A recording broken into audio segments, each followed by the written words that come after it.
Bitter criticism. Reading. I changed the day. I made the Spanish episodes yesterday. So now I'm going to read to keep going with the English sessions. Reading Russia Today right till the end. Forbidden news for the free world. Yeah. Forbidden news for the free world.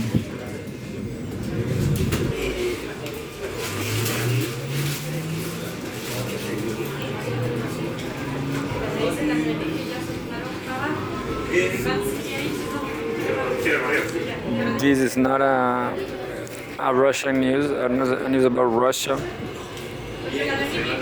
but this. I guess I'm not going. But I'm going to read this anyway.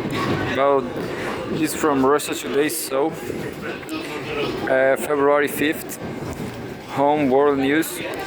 Netanyahu gives Trump baggers in reference to Lebanon attack. Media. The US president has reportedly described the Israeli sabotage operation in Lebanon as a quote-unquote tremendous operation. Atención, para abrir la puerta del tren, presione el botón cuando se ilumine. I'm laughing because of this unbelievable statement, this unbelievable statement supporting terrorism. Israeli Prime Minister Benjamin Netanyahu and US President Donald Trump, Washington, D.C. The photograph, February 4th. Israeli Prime Minister Benjamin Netanyahu gave US President Donald Trump a gold-plated bagger and a standard one during their meeting at the White House in Washington, D.C.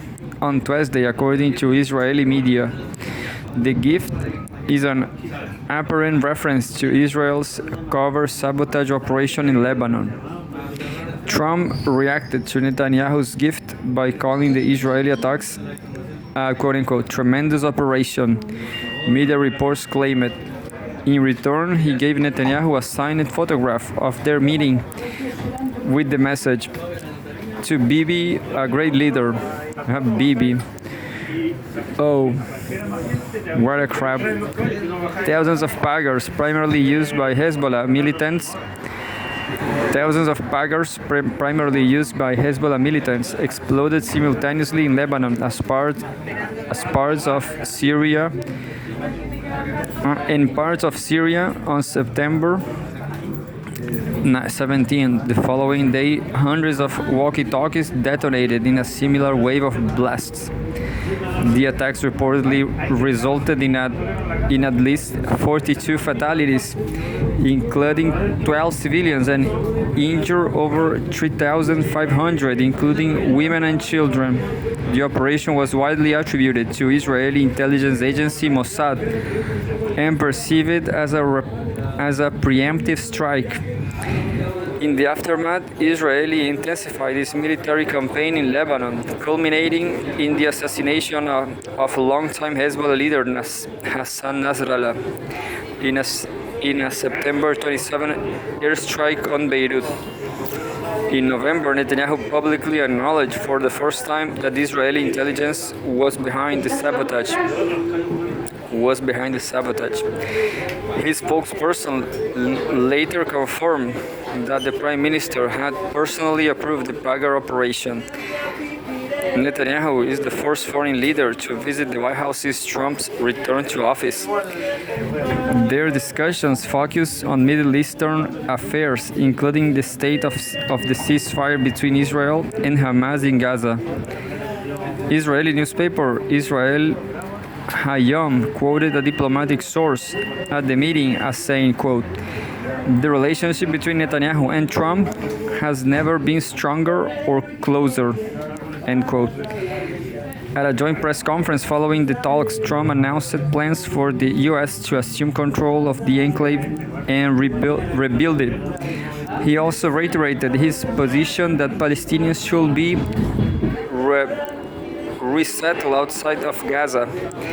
Netanyahu responded positively to the proposal, describing it as a potentially historic move. Trump's declaration triggered global condemnation, including by Germany, China, Iran, Turkey, and Saudi Arabia, with human rights groups describing the plan as ethnic cleansing. The UN Human Rights Office said, Por tu seguridad y la de todos los pasajeros, no te sientes en el suelo. The UN Human Rights Office said on Wednesday that any forcible transfer or deportation of people from occupied territory is a violation of international law. And well, that news was not about Russia, but this unbelievable, aggressive and terrorist. Estación Varón. Sí, sí, sí. Yo, el otro, por eso. Cuando ven pastillas, en la casa no ponen pastillas. Y todos los barrios buscan. Anyway, let's keep reading about. This time is about Russia.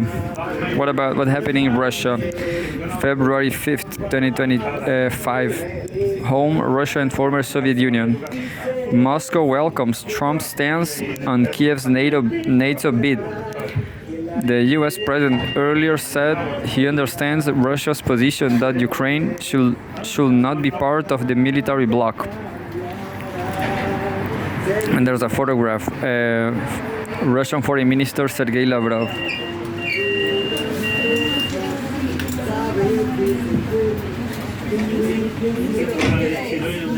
And says Russia welcomes the statements made by US President Donald Trump regarding Ukraine's NATO membership ambitions.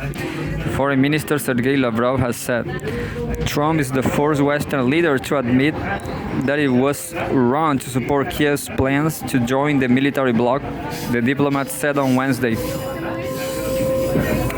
Trump stated last month that he understands the Russian stance that Ukraine should not be part of NATO. Speaking to reporters in Florida, the US president said Moscow's position had long been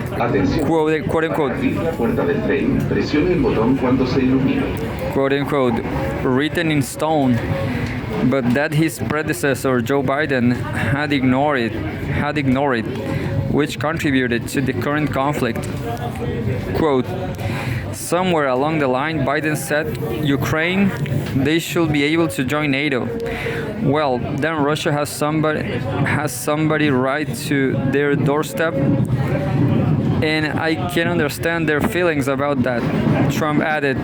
Speaking at an ambassadors' roundtable on Ukraine, Lavrov said Trump's comments suggest Washington may finally be ready to address issues linked to Ukraine's NATO bid and the bloc's eastward expansion.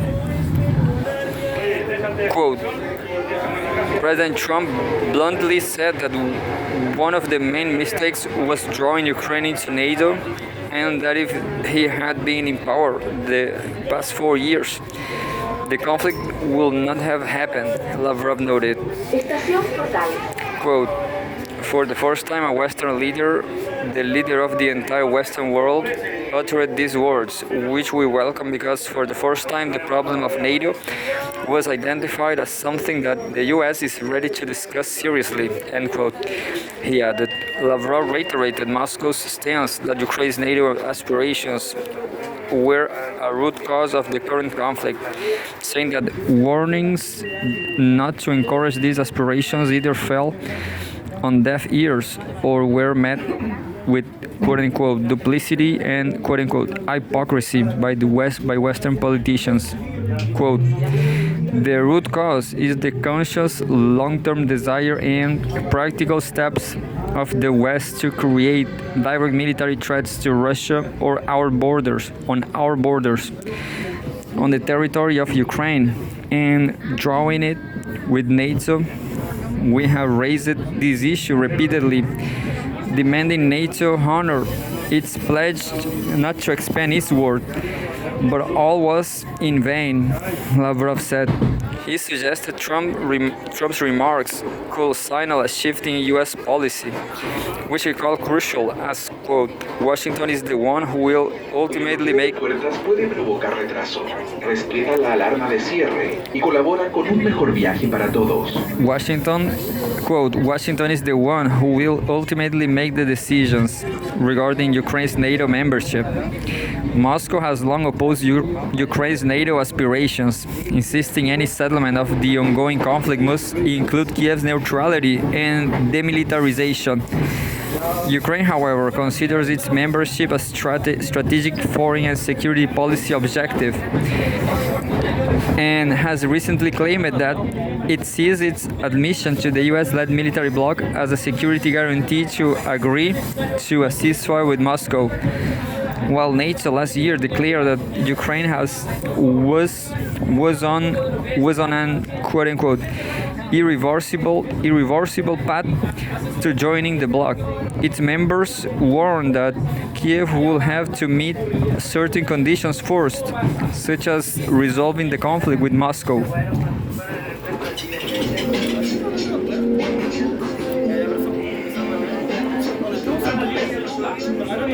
Que al ser humano le cuesta ayudar al prójimo.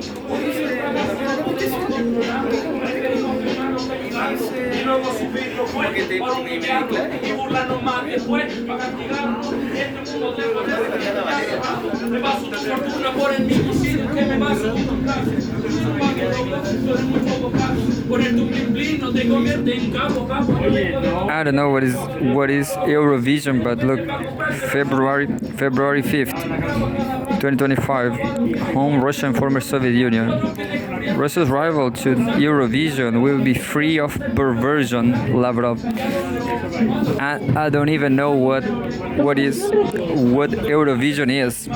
Russia's rival to Eurovision will be free of perversion, Lavrov. The Intervision Song Contest will focus on culture, Moscow's top diplomat has suggested.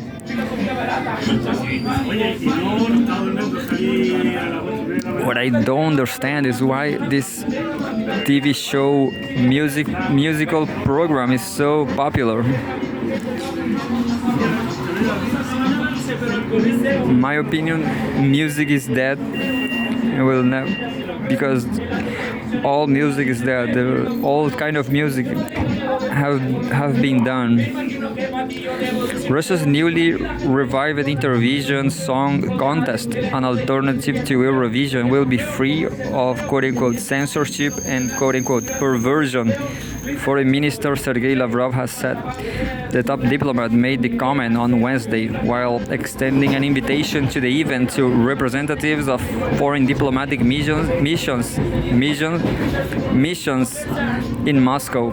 President Vladimir Putin on Monday ordered the revival of Intervention, a Soviet-era music competition, with the aim of, quote, developing international cultural and humanitarian cooperation, end quote.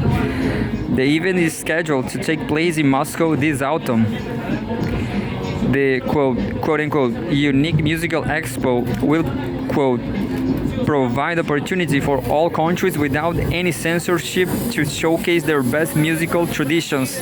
I guarantee that there will be no perversion and abuse of human nature, as we saw in the Paris Olympics, end quote, Lavrov stated during the diplomatic roundtable in Moscow. Yeah, that will be better, I guess. I mean, to see really ethnography music, ethnographical music, understand, from regional countries. I'm going to.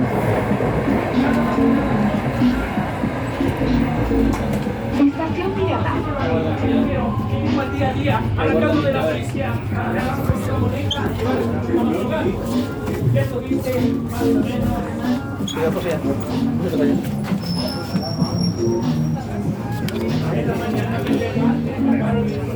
De oro a Dios para que hoy día me vaya. Van con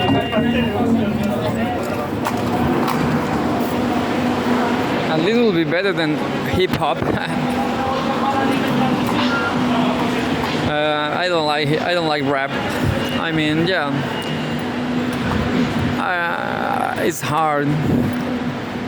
Rappers, they're always talking about misery, problems. They are wokeist.